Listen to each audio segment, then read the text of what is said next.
మొగుడు పెళ్ళాలి ఇష్టపడి జీవించాలి కానీ నటిస్తూ జీవించకూడదు నాన్న. అందుకే నేను తనకి డైవర్స్ ఇచ్చేయాలని నిర్ణయించుకున్నాను నాన్న. ఏంట్రా డైవర్స్ ఇస్తున్నానంటున్నావు? అమ్మా దివ్య, వాడు చెప్పేది నిజమేనా? అమ్మా, తొందరపడి ఎటువంటి నిర్ణయం తీసుకోకమ్మా. కొన్నాళ్ళిక్కడుండు.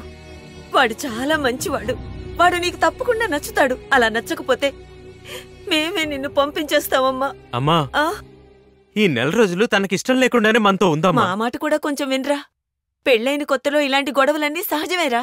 పోను పోను అవే సర్దుకుంటాయిరా. బలవంత పెట్టి తన్నిక్కడ ఉంచడానికి ప్రయత్నించకండి.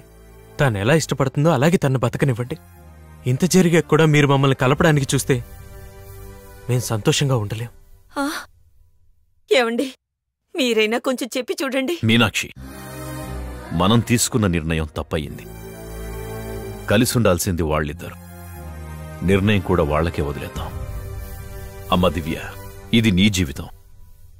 నువ్వే ఆలోచించుకో.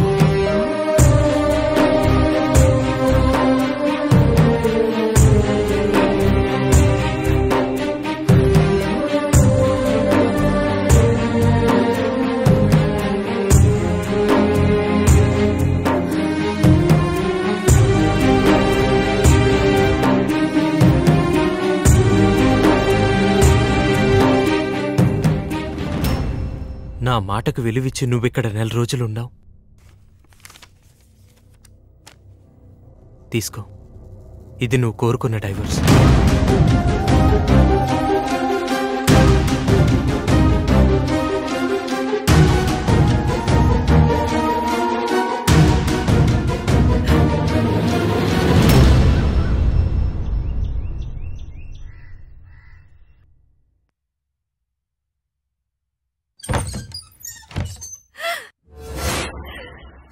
అయ్యయ్యో, నీకేమైందిరా? ఇంత పని చేసావు?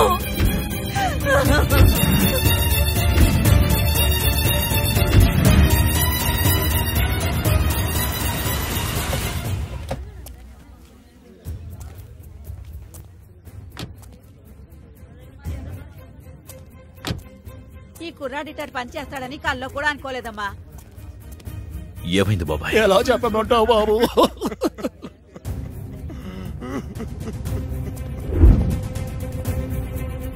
ఏమైంది బావా? ఏమని చెప్పను బావా, నువ్వే వెళ్ళి చూడు. మీనాక్షి, ఏం జరిగింది? ఏమండి, వాడింత పని చేస్తాడని తెలిస్తే ఆ అమ్మాయి కాళ్ళు చేతులు పట్టుకుని ఇక్కడే ఉండమని బతిమాలుకునేదాన్ని. చూడండి ఎంత పని చేస్తాడో.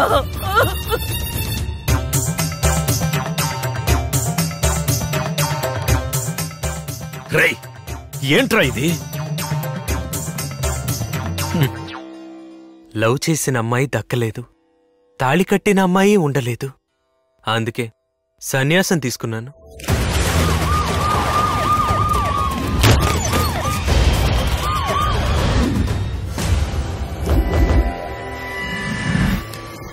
తమ్ముడు,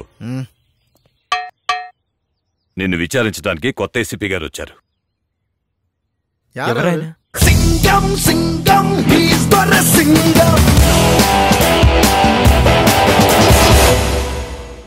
ఏంటి తమ్ముడు నువ్వా? నేను ఎక్కడికి వెళ్ళినా ప్రాబ్లమ్స్ తో నువ్వే వస్తున్నావేంటి?